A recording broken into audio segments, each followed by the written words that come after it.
કોઈ ખોટો નિર્ણય ન લઈએ। આ નિર્ણય તેમાં લીધો કે સમગ્ર ગુજરાતની પ્રજાને આમ આદમી પાર્ટી દોરવા ગુજરાતની પ્રજાને મિસગાઈડ કરવાનો અને અધિકારી ઉપર તાનાશાહી કરવાનો જે ઝંડો ઉપાડ્યો એની મારા વ્યક્તિગત લડાઈ છે, પાર્ટીની વ્યક્તિગત લડાઈ। કાંતિભાઈ પણ વ્યક્તિ એ તો પછી મને કહે ને, હજી તો કઈ કીધું નથી।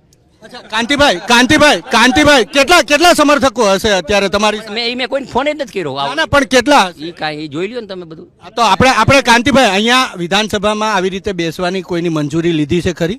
હું રાજીનામું દેવા આવ્યો, કાગળ મારવા લખેલો હોય રાજીનામું દેવા આવે એટલે બે અને દઈ હાડા એમ નહીં કાંતિભાઈ, જો તમે રાજીનામું દેવા આવ્યા છો તો રાજીનામું આપી દો। હા, અમારે ગોપાલ ઇટાલિયન દેવાનું છે, એમ ન હાલે।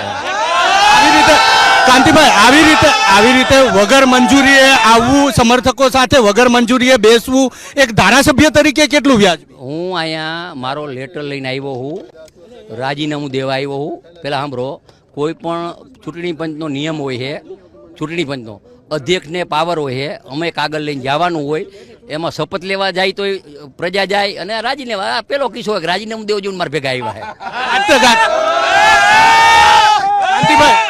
આપણે પ્રયાસ કર્યો ગોપાલભાઈને કઈ વાત કરવાનો? બધાને કહેવાનું તો કહી દીધું, બધાને એના નેતા આવશે ગોપાલભાઈ આવશે। કાનાભાઈ 97માં ટોપના નેતા રે પૈસા ન લેવામાં આજીવન કરી હતી। ના ગોપાલ ના મારે લડાઈ ગોપાલ હારે, એને મોરો બોલ્યા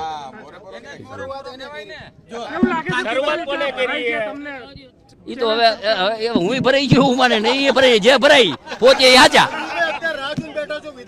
હા, આમાં તો જો ભરાઈ જાય અધ્યક્ષ શ્રી યારે શપથ લઈ લે અને પછી રાજીનામું દેશી। અહીંયા ગોપાલભાઈ એક ખોટું રાજકારણ કરે કે કોઈ ગૃહમંત્રીને જોડું મારી અને મોટું થાવ એ વાજબી નથી। અહીંયા ભાઈ શ્રી પ્રદીપસિંહને જોડું માર્યું હતું, તે પછી અત્યારે ગુજરાતની પ્રજા છે એને ગુમરાહ કરવાની વાત છે, ગુમરાહ કરે, ખોટા વિડિયા મૂકે।